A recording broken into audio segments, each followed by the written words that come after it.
What's up, YouTube? Poppy here, and today we're going to talk about if women get off on power. But Poppy, I know women get off on power. Why do you think they go for the dudes with the defined pecs and six-packs? This is absolutely not true. Even when I was scrawny, I still scored chicks with my imagination. That also a reason why musicians get laid. Women go for rich guys and strong guys because of self-survival. Tell the truth now. Wouldn't you marry a woman who has millions?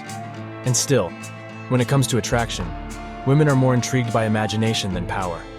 They are only attracted to power in a survival way. They may marry the politician, but will sleep with the artist down the road. There once was this guy who was really maxed out physically. You've probably seen one or two of these guys at your gym before. This guy saw me with some girls and rushed over to try to peel them away. It was like I was taking away the source of his ego. Talk about pathetic. Women sincerely want the best life they can get and choose the man who best supplies that. The power guys either of physical strength or income or even influence are placed in the self-survival slot. But women also want to do more than survive. They want to laugh and make the fatal mistake of romance by trying to make it last forever. The musician, the artist, the good poet, all have a command of imagination and add to her life in that way.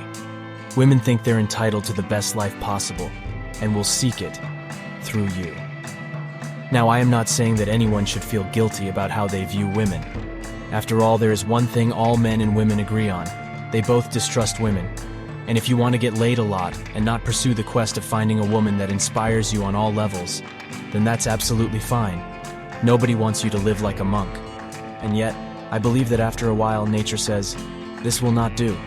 Therefore, I will place internal pressure in you to desire the long-term relationship, to marry, to have kids. In time, even the most savage bull will be tamed by responsibility. But Poppy, I still disagree that chicks don't get off on power. No, they do get off on power, but they get off on other things than that too. How can that jobless, starving artist be with that hottie? He is dreamy. When you want to become a lawyer, for example, women will love that. They see lawyers as a type of power, when in truth, there are millions of lawyers crawling around who still end up poor. Being a lawyer won't make you wealthy. They don't see that. They see only the image.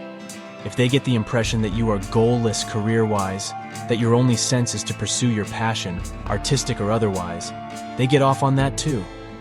It is almost like they imagine in their head, this guy will be adventurous, and they want to be a part of that life. But if you are some boring nice guy who just wants to get some basic job and rot through life, they will turn to you only as a last resort. Women want to be winners in life just as well as we do. When they are married, when they meet other couples, the women will examine each other's husbands. Who got the great catch, and who didn't? Who won, and who got the loser? But Poppy, I know for a fact that women make incredibly stupid choices when choosing whom to marry. That's why the divorce rate is so incredibly high. Hey, who said women judged men rationally? In her mind, that loser is not a loser. He is a spontaneous, exciting person who adds to her dull life. And what have we learned before? Women will have anything, but they won't tolerate boredom. They may even see the loser for what he is. They then think, I will turn this guy around. He will become successful because of me. This stupid female vanity lets women marry the loser despite everyone's advice to the contrary. If what you say is true, then how come people divorce so much? Excessive expectations. Everyone believes they are super special. Women in the 18-26 year bracket have these huge expectations that no man can fulfill. They get married at, say, 22. After a couple of years, they get bored or realize that marriage is not some magical process of transcendence. She sees other women her age out having fun, but she is stuck with responsibilities. Oh, if she could only shrug off the husband and be single again. It is almost a cult to many of these women, and some men. These excessive expectations contain neither the friendship or civility that makes marriage successful. It fulfills the way a drug fulfills, requiring new infusions to sustain the high. We've raised their romanticism so much that it's taken to be a personal and cultural remedy, a solve for everything. But not one thing solves everything. So they suffer the permanent disappointment of these excessive expectations. 20 years of affection, caring, friendship, the small favors husbands and wives do for each other, is seen as boring to these cultists. But in my opinion, it is far more and greater than their stupid expectations. An obituary ought to be written. It'll be its tombstone when we bury this out-of-control romanticism for good. Join me next time to find this specific thing, an obituary on romanticism. Thank you for watching.